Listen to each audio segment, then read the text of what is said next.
So I was inspired to bring up this topic of, I guess I should say the topic first. How can we attune our ears to hear divine direction? I was inspired to bring this up or to study it because I've been working lately on turning to God in prayer for guidance for what feels like even the smallest things in life, and it's been really helpful. And I might share a healing later that helped inspire this topic if it feels right. So with that, I'm going to go ahead and start reading. So I'm going to be reading today from the New Living Translation, the New International Version, the Amplified Bible, and the Message. And I'll start in Matthew. Seek the kingdom of God above all else and live righteously, and he will give you everything you need. Keep on asking, and you will receive what you ask for. Keep on seeking, and you will find. Keep on knocking, and the door will be open to you. James, but the wisdom that comes from heaven is first of all pure, then peace-loving, considerate, submissive, full of mercy and good fruit, impartial and sincere.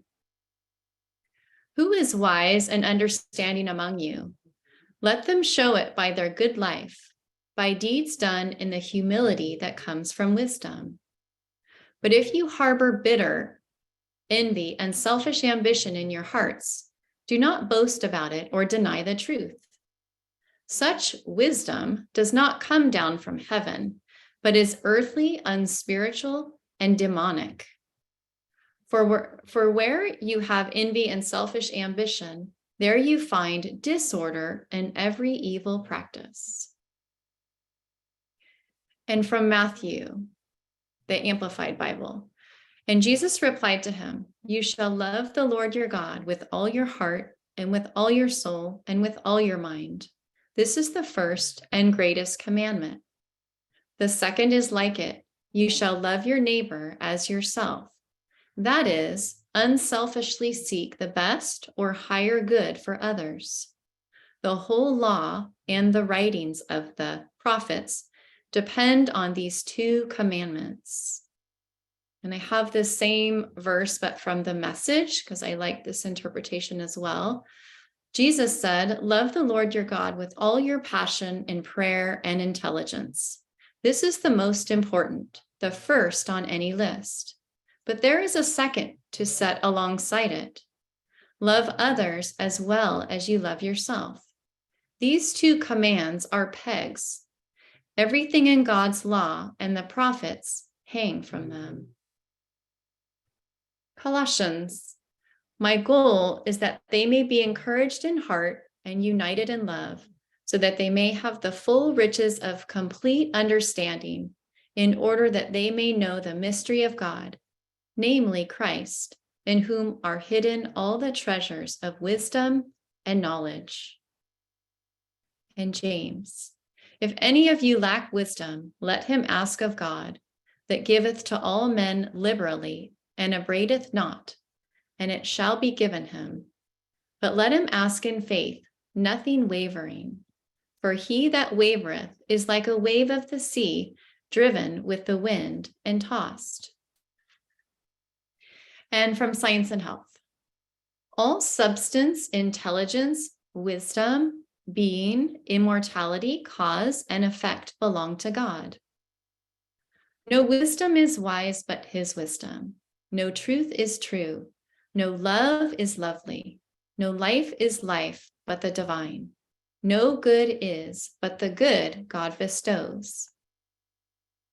God is not moved by the breath of praise to do more than he has already done, nor can the infinite do less than bestow all good, since he is unchanging wisdom and love.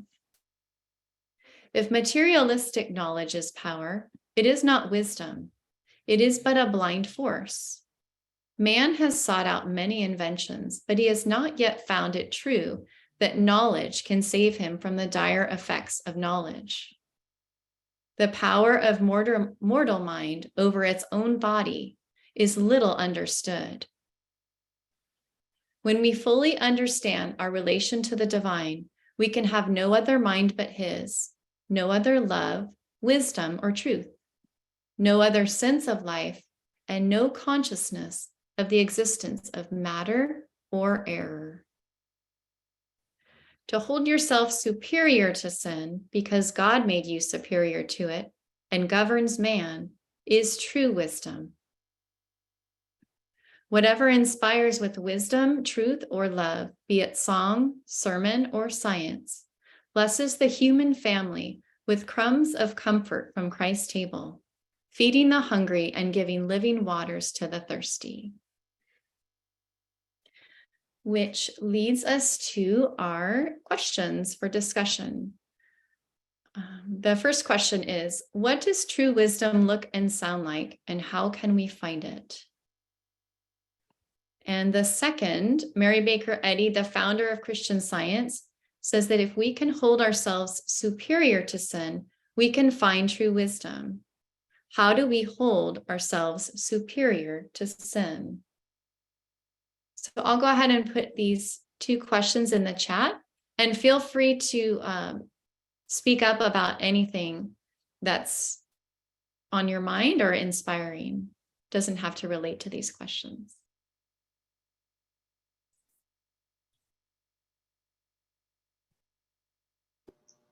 I think it's been mentioned in a discussion here in the past, but one thing that helps me is asking if a thought that's coming to mind is a thought that God could have. Because if it's not one that God could have, then it's not one that I would have. So, if I'm not feeling well, it's like, well, can God not feel well? Of course not. So, as a reflection of that divine nature, like, I can only express that. So I think that's one good way to, I think, filter, where Mrs. Eddy says, as we've talked about, to stand porter at the door of thought, and admit only those conclusions we want, realizing their bodily results. Like, that's a great way for me to filter that as if it's something that God can express or experience, then it's something that I can express. And if not, then no. Sorry, Bonnie. Thank you for mentioning. I think I put the wrong questions. What happened?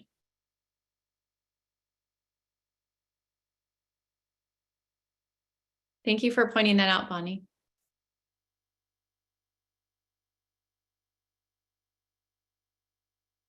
Oh, no.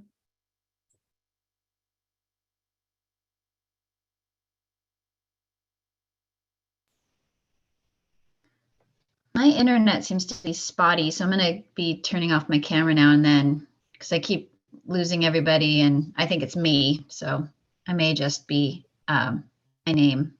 We'll see.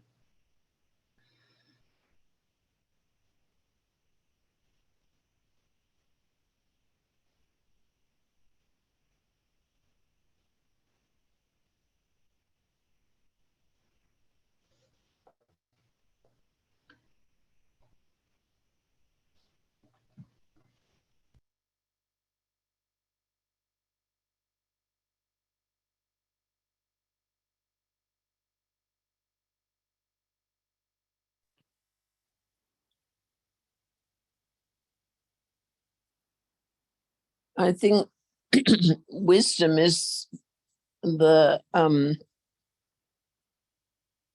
quality that Solomon felt was really necessary when he became king, because he felt so young and inexperienced.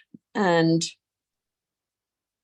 for me, I think wisdom includes astuteness, the ability to make good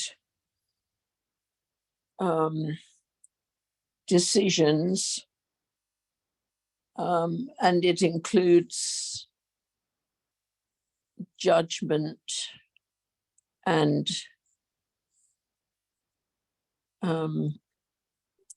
perception and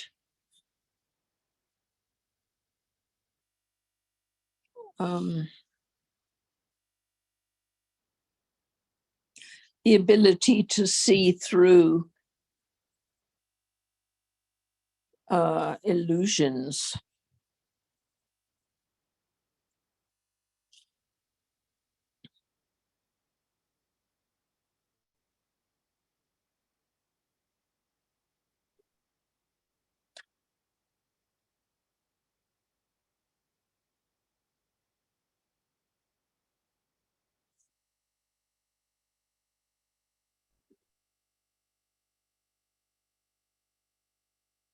Thanks, Joy, for that, and Joel, for what you shared as well. I think it's a hard question to what does wisdom look and sound like? Maybe I should have written the question, what does it feel like? Because that's what I feel like I have more experience with as far as healings go. I know what wisdom feels like when it's from the divine. It feels absolutely certain, and there's just no question about it. What brought me to this topic was something last week that happened.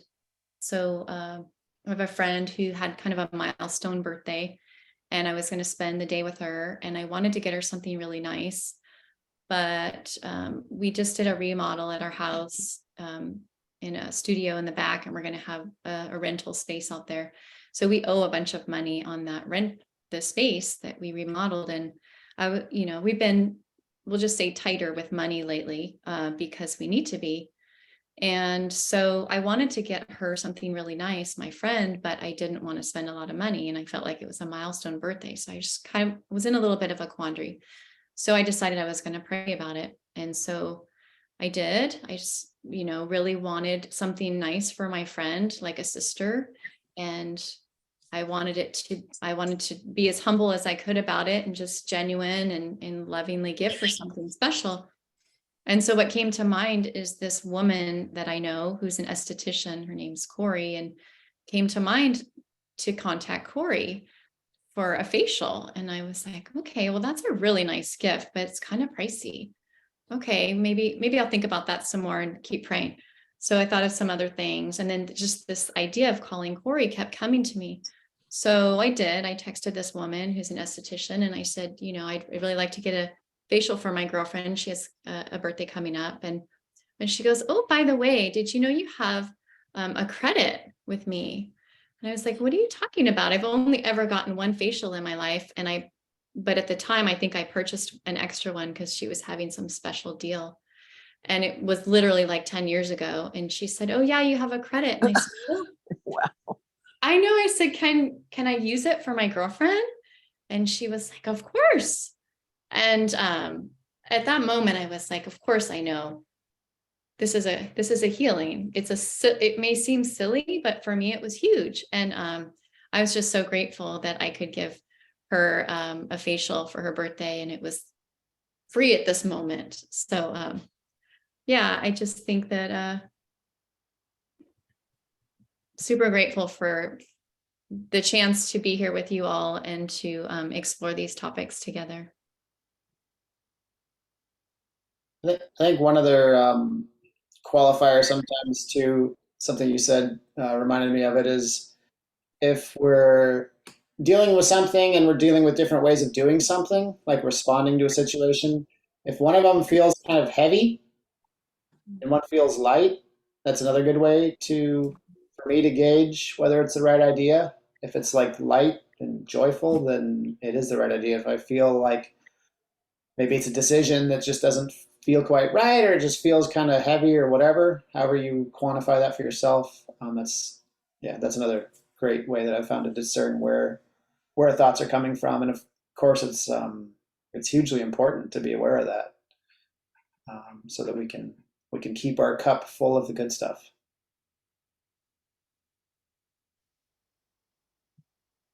I like that. On the same lines of light and heavy, I like the idea of limiting and expansive. I feel like a lot of times if something's limiting, it may not be from God, but if it's more expansive in thought.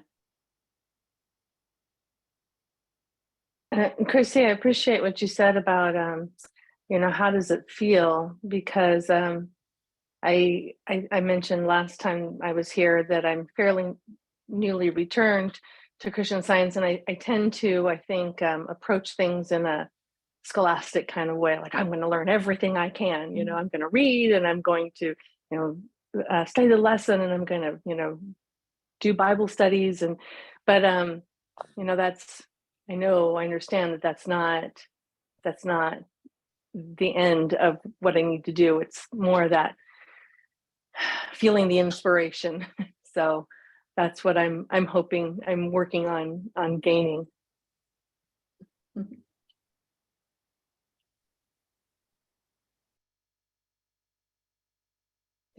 Thanks for sharing that. I like all these descriptions of how it feels, especially when making a decision. For me, one of the things I'm thinking about is whether I do like that light and heavy thing. It's whether a decision will better connect me with someone else, with, obviously they're part of God's universe, so that is connecting me better with God.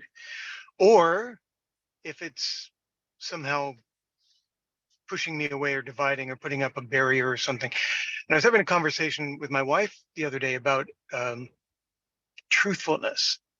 And I've seen a couple of characters. I don't know anybody like this in person, but I've seen a couple of characters, TV characters, who talk about being,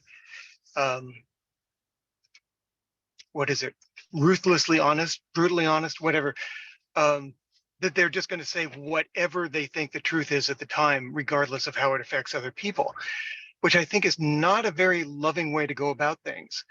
And that seems to me that is a sort of intellectual, knowledge-based, completely, ignoring the impetus to act with love. And for me, then, I guess it's asking that question: is what I'm doing, is what I'm thinking, loving?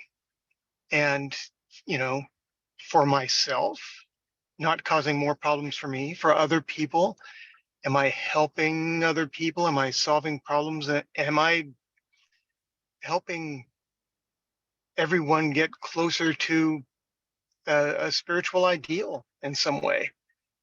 And I do like all these different ways of looking at it, which probably would apply in different situations as you're thinking about different things. So I have a feeling these are all going to come in helpful. Mhm.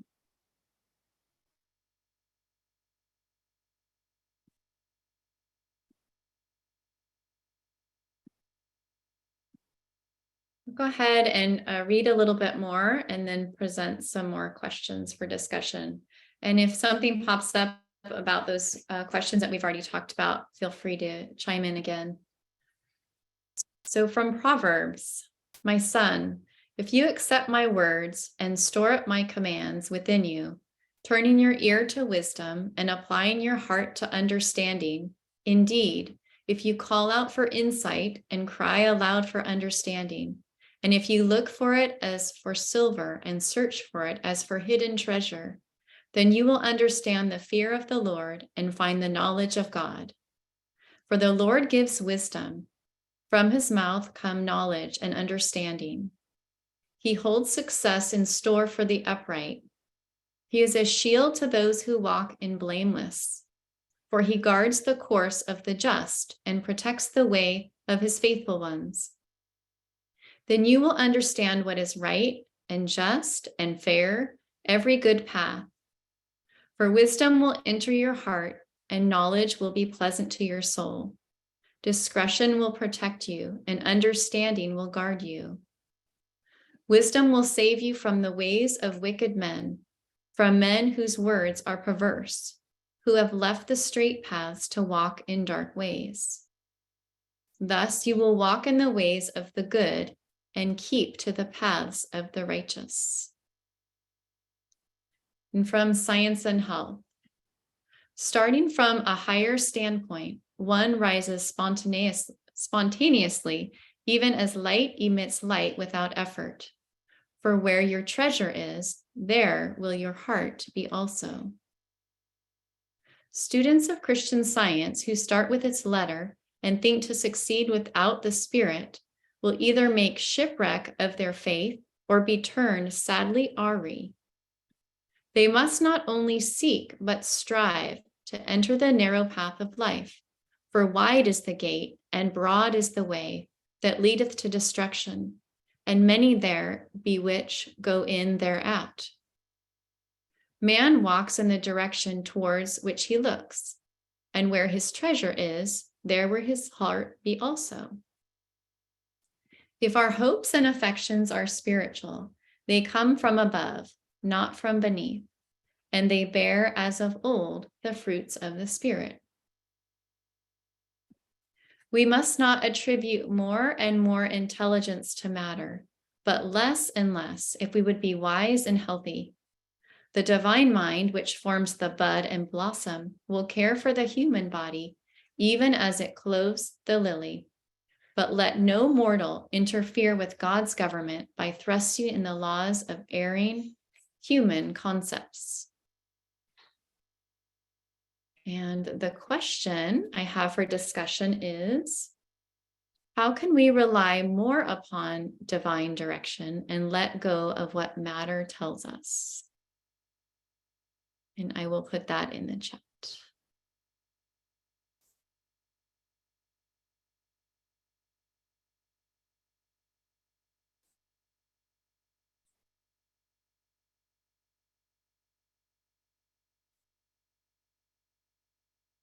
Or anything else that comes to mind.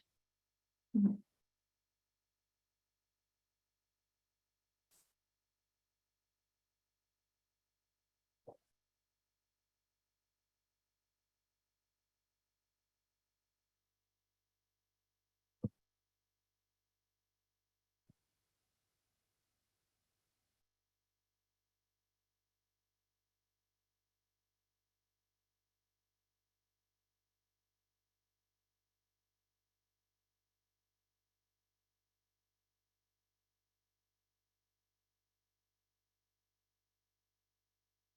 I think this is the question that led me to my other healing that I shared about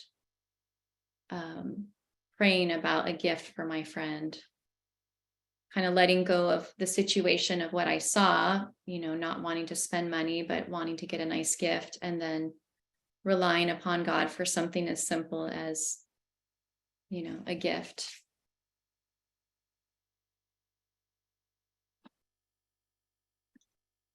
I think in general, how can we rely more on divine direction is really how can we rely more on God, and how can we let go of what matter tells us is pretty much the constant. For me, the constant, I wouldn't say struggle, but like task, the constant task in life is to refute, what the five senses tell us is the end all, or is truth, or is, whatever.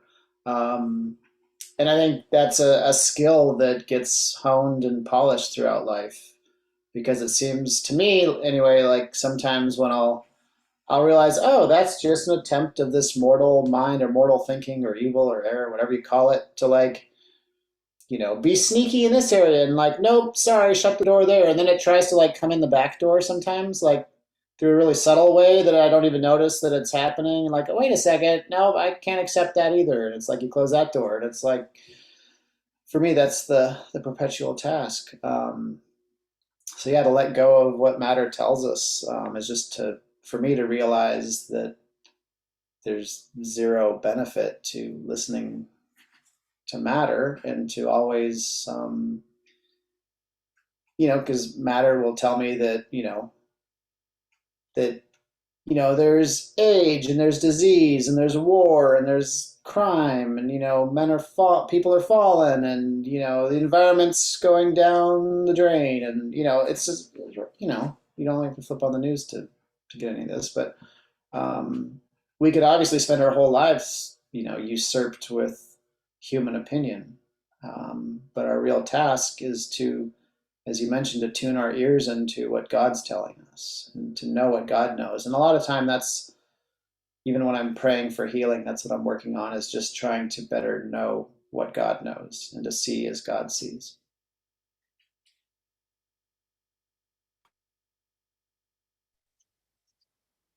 You And know, I Joel, I think was that, thinking, oh, sorry. Go ahead, Deborah.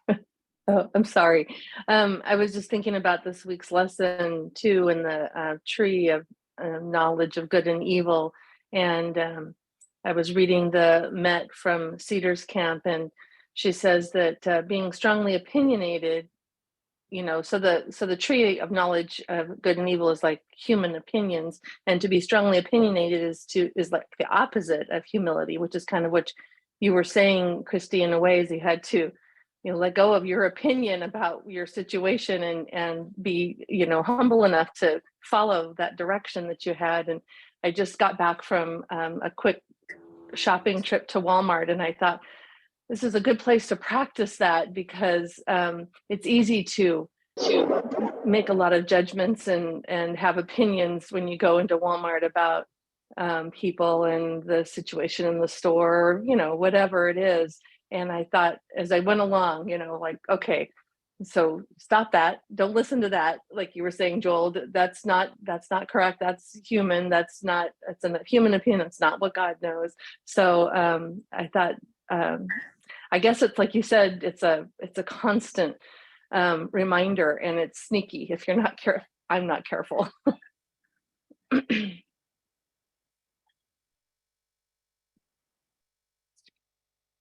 Actually, that's kind of the point that I was going to make, Deborah, as well. The idea of humility, and there's nothing wrong, obviously, with reading the lesson, studying, doing research, learning context of all of this stuff we're learning. But the inspiration comes from, and isn't dependent on all that. All that can into context, but inspiration is not dependent on that type of knowledge. And if I'm trying to make a decision, I'm trying to think out, I know that the main thing I need to do is not mine my knowledge, but get out of the way and to really listen for inspiration. Because that's what the practice of Christian Science is. It's helping us get that idea of separateness out, getting that idea of me, as an Adam man, as a separate person that God created and then sorted, and I've got to rebuild knowledge or find my own source of knowledge, find my own tree, whatever it is. I can get myself out of the way. That inspiration will be right there waiting for me. Not always as easy done as said, but actually exercising them. Yeah. So my question is, how to get myself out of the way?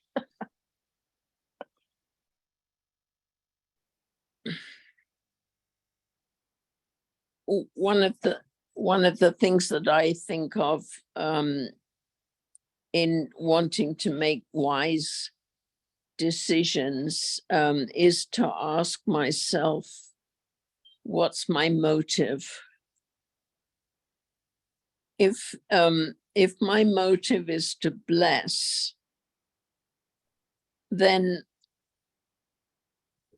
the ideas will come from God as to how I can do that. And I'm learning to not plan things, but to really trust that God is guiding me to do what he needs me to do in any particular moment. It doesn't matter how small or big it is. And it's interesting how I find myself doing or saying things that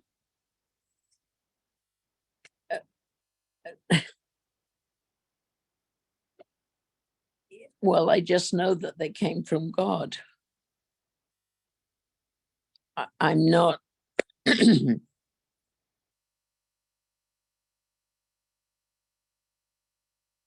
I'm just letting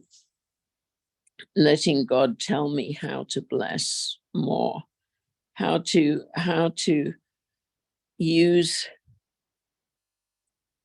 my life to express more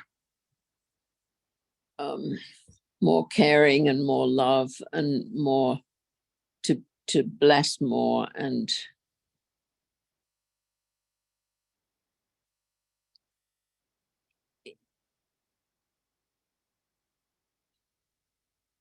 even you know, if I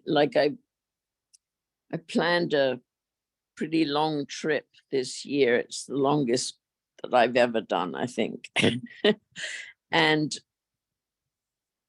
I needed to know what's the reason for my doing this. Is it selfish, or is it really to bless all mankind? And if it isn't to bless mankind, then it just doesn't feel right. And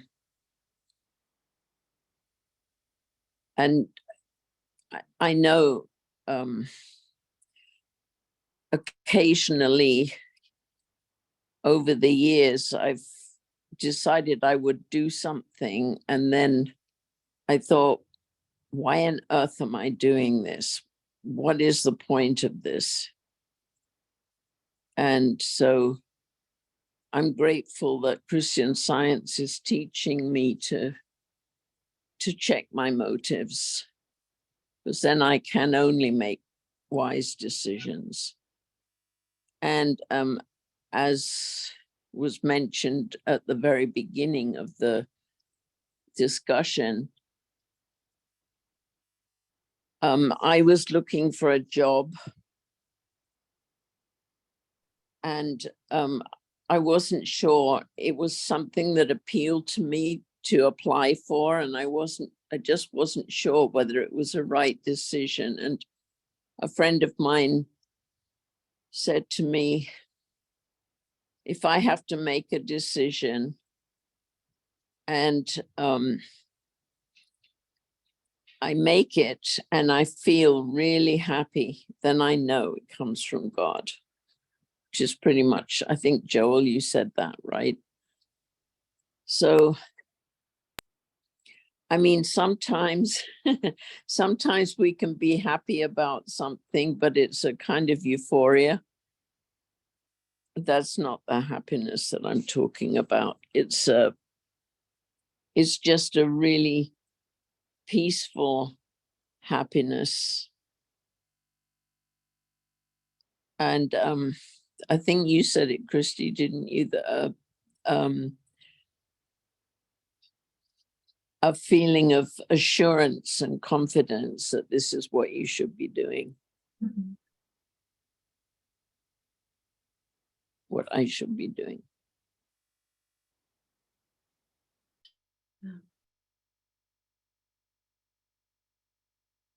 I agree, Joy, that I think the motive, you said at the very beginning, it all comes down to motive. I know that healing happened for me last week because my motive was to really bless my girlfriend and give her a nice gift.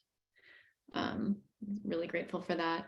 And as we were talking about this idea of wisdom and knowledge, the word perspicacity came up, because when I read that in Science and Health, I was like, yes, it just spoke to me. That is how I feel when I believe, when I rely upon God, when I have a good motive, when I'm studying, Bible lessons and reading Science and Health. I feel like my world I have more insight. And of course, it's not me, it's the reliance upon God. But I'll read the citation. I was looking it up from Science and Health. A knowledge of the science of being develops the latent abilities and possibilities of man. It extends the atmosphere of thought, giving mortals access to broader and higher realms. It raises the thinker into his native air of insight and perspicacity. I just really, I'm sure that we've all experienced that on some shape or form. That word just really spoke to me. I wanted to share that.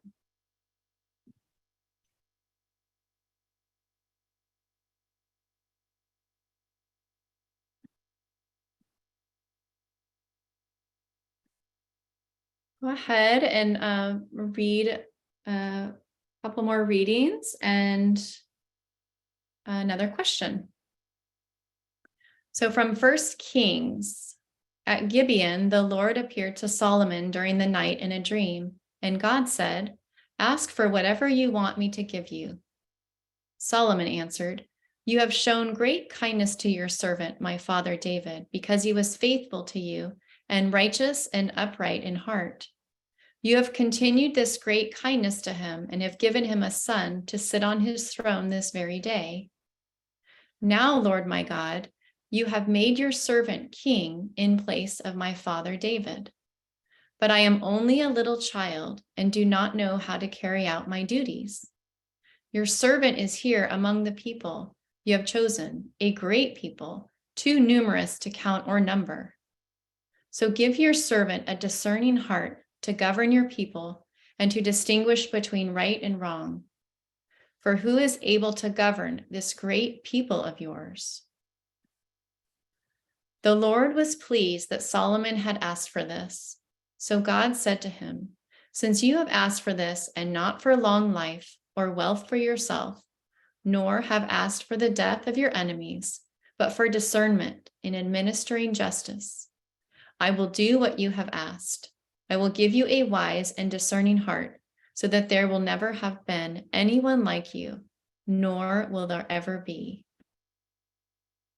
Psalms. Lord, thou hast heard the desire of the humble. Thou wilt prepare their heart. Thou wilt cause thine ear to hear. James. Humble yourselves in the sight of the Lord, and he shall lift you up. And from miscellaneous writings. Experience shows that humility is the first step in Christian Science, wherein all is controlled, not by man or law's material, but by wisdom, truth, and love. And from the First Christ of Science and Miscellany. We need much humility, wisdom, and love to perform the functions of foreshadowing and foretasting heaven within us. And from Science and Health. This verifies the saying of our Master, "Whosoever shall not receive the kingdom of God as a little child shall in no wise enter therein." In a world of sin and sensuality hastening to a greater development of power, it is wise earnestly to consider whether it is the human mind or the divine. So I have two more questions. The first, how do we discern when guidance is coming from the divine mind, which we've talked about quite a bit, but if you have anything more to share. And how do we have more childlike receptivity? I'll put those in the chat.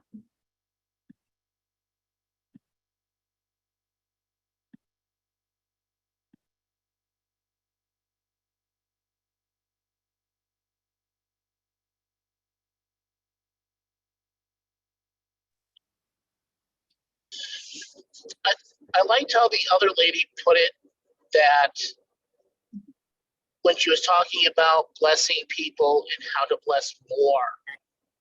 And when you're talking about, if you know that if your thought process or energy is coming from the divine, that when you're thinking about blessing people and then feeling selfish about it, really you want to feel selfish about that because that is doing God's work. And that is something you want to do more of. So I think from that point of view, that makes perfect sense. And in order for that to happen, the ego needs to be reduced, like an aperture on a camera. So as the ego disappears, more of the divine is allowed to percolate and allowed more to express itself more. So I think those two elements work well with that next question about being having that ability to reduce the ego and feel the more divine energy because of the reduction in ego, which leads into your follow-up question about feeling more childlike. That children have so less things to focus on, they can be more pure in their thoughts, more godlike in their thoughts, because they don't have the complexities of man, civilization, and culture. So it's a very simple, basic, elegant way of not only thinking, but also receiving God's word.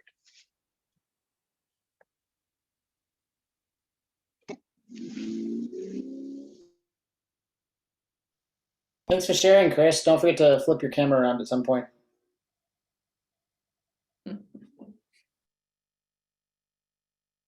I love the idea of there you are. I love the idea of childlike. I just love in the Bible how like Jesus, like, you know, all these like scholars, they're like, they're trying to figure it out, and like everybody's trying to figure out like who's going to be greatest in the kingdom of heaven, and he brings like a kid in. He's like, you want to get somewhere in the kingdom of heaven, be more like this, and it's just such a wonderful, you know, example that we don't have to like excel in human knowledge or not that that's necessarily bad. I'm just saying we don't have to like progress humanly in things and grow up humanly in things. We have to, if anything, be more humble, listen more, be more receptive. And these are all, you know, wonderful qualities that kids exhibit, having, you know, 3 of them ourselves. So yeah, I just have always loved modeling that childlike nature. And I've told my kids that I'm 12 and I'm never turning 13 because I think it's overrated. And it's just, yeah, it's an option of how we want to approach life. You know, do we want to take on these societal suggestions of age and whatever comes with that, or, you know, in Science and Health, you know, Mrs. Eddy talks about, you know, one case where there was a lady, I forget if it was in her 70s or 80s, that was basically had dementia and didn't know where she was, but she was in this, you know, in care, and that because she still believed she was a younger person, she actually looked like a younger person that was in maybe her 30s. And it just, you know, 20s. Yeah, 20s. In a very simple form, you know, what you focus on is where you know, end up. And, you know, Mrs. Eddy again explains that with what thoughts we allow and accept into our consciousness as our own. So yeah, it's just a really good reminder for me to always be vigilant about what we're focusing on. And I think, you know, I'm circling back to it. It's just a skill to develop, and it's a lifelong. I don't think we ever be like, oh, yeah, got it all figured out. Don't need to do that anymore. I think it's a lifelong skill of, because again, you know, as soon as I figure out like, oh, yep, that's a negative thought that's not going to serve me, and I close the door there, it seems like another one opens up in a sneakier way. So you just have to be alert to that. And I think, you know, a lot of that, you know, Mrs. Eddy strive to implore us to be alert and to, you know, it's in the manual, to daily watch and pray, and that watchfulness of what we're allowing into our thinking. And I feel like, you know, it's probably always been a challenge, but I feel like even today, especially when we're bombarded with suggestions that we might mistake as our own. We have to be very vigilant to only allow in the good stuff. And that's where, as we listen more to what, as Joy was mentioning, to the good stuff, I feel like it's a skill where it's almost like a radio station, right? You're trying to fine tune it. For those of you that actually had a radio that you can, tune. You'd like, if you had a knob, you'd kind of like find it, and it's like right there, there it is. So, and you get static either side, or you completely lose it, right? So maybe that's a good metaphor for tuning into the truth that is.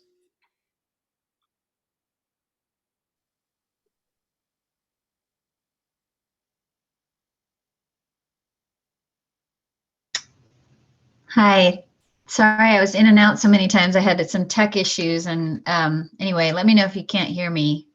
I can quit my video. And so I think I've missed some things. But so if I repeat anything that's been said, I apologize. I think recently some of the things I've just heard have really kind of hit home for me. Listening to God is just putting self aside, and Mrs. Eddy's very clear that we need to put self aside, self-immolation, self-justification, self-will, and self-love, war against spirituality. So, when we're putting what we want first, that's, almost breaking the 2 great commandments Jesus gave us, to love God with all our heart and soul and mind, and our neighbors as ourselves. So if we use that as sort of a guiding,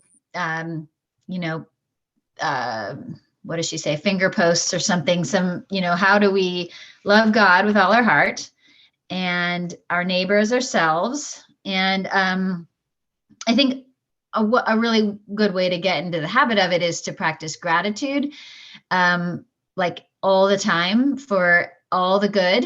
So you're just so receptive to good, and it becomes very clear what are God's thoughts and what are not God's thoughts, because you're just so attuned to the good. It's just it becomes like second nature when you're just grateful for everything that is good.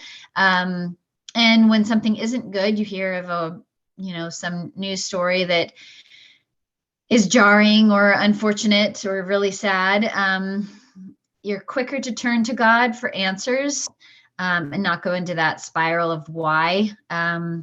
So just gratitude, following the 10 commandments, which are not a set of rules. It's a contract between God and us, that he promises we won't do all those things, and he's the reason why we won't. So anyway, just, yeah, I guess that's how we can listen more, is just to practice acknowledging all the good already received. That can be one way.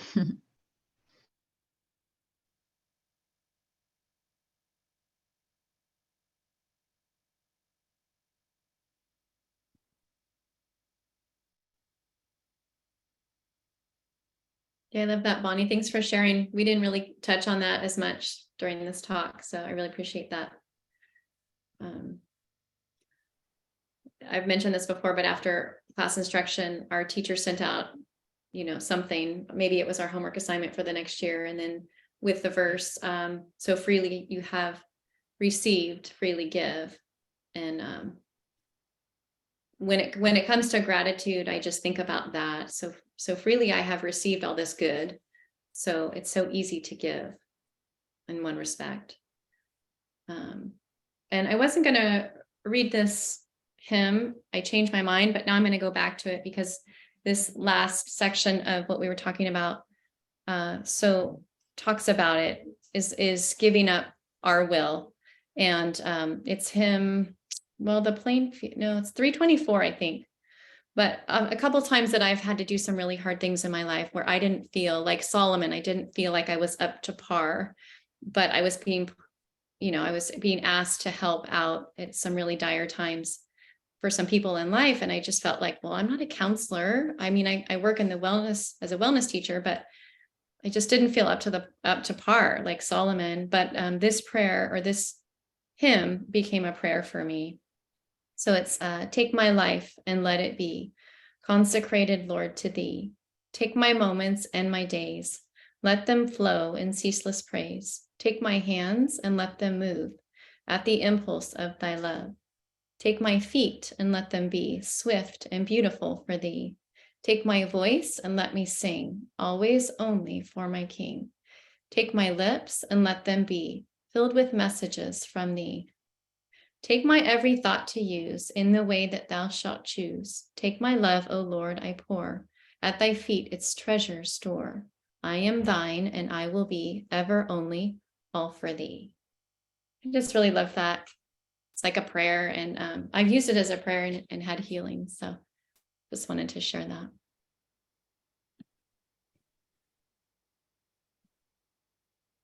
A wonderful hymn. Thanks for sharing. Yeah, Mhm. of course. A lot of times for me too, it's a little bit of a side tangent, but hymns are wonderful ways to pray or to kind of give a treatment about a challenge. A lot of times I've found those to be very helpful, and there's something different about reading them versus singing them too. So sometimes I'll, my wife and I call it divine lottery, where you just kind of flip through the book and land on the right page where you're meant to find something that helps you with a particular need. But thanks for sharing that.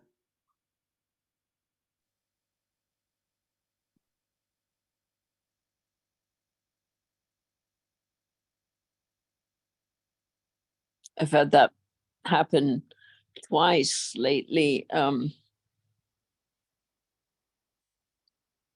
On Friday, we were talking about something, a friend and I, and she was talking about a previous similar experience and how much greater the echo seemed to be. And I just said, we could pray. It seemed like a good idea. And the thought came just to mention a particular citation from Science and Health. And it was just, I mean, I just opened Science and Health, and there at the top of the page, the very first thing I read was like the answer to it. And that happened yesterday in the board meeting too. We were talking about a particular thing, and I just opened the book, and the very first thing that my eyes fell on was exactly fitting the situation. It couldn't have been a better quote. Mary Baker Eddy used to do that every day, even with her own book. I mean, she would open the Bible and Science and Health and just read things, and there was exactly what she was trying to explain to her students, workers in the house or whatever. It's all there. And I think that's an expression of wisdom too, because you're letting God guide you. You're not looking for a specific quotation or something. You just open the book and let him speak to you, and it fits the situation.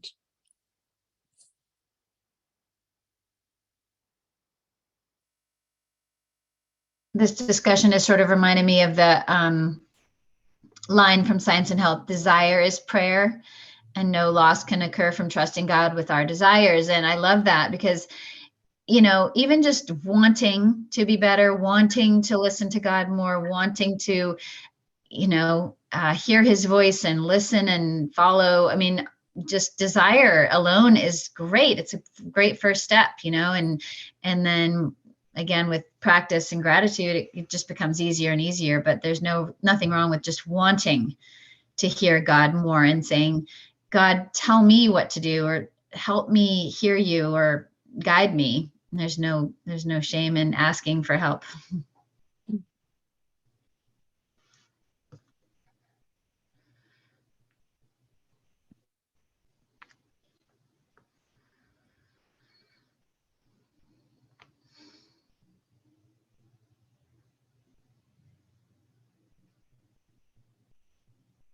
Thanks, everyone. I think we're at the 5 o'clock mark. Just want to thank everybody for your shares and inspiring thoughts. And Joel, did you have anything else you wanted to add? At No, the end of our another wonderful discussion. I really appreciate all the contributions. And again, this whole discussion group is here to, support whatever questions or challenges or insight or inspiration you'd like to share or like to ask of other people. So always, if you can, go to the Facebook group and keep the discussion going. Wonderful articles. Feel free, if there's any that are inspiring you this week or things that are inspiring you, feel free to share them, because what blesses one blesses all. So thanks for that, and we'll look forward to seeing you all again next Tuesday. And thanks, Christy, for a wonderful meeting. Yes, thank you very much. Thanks a lot to everyone. Thank you. Good to see you Night. all. Good night.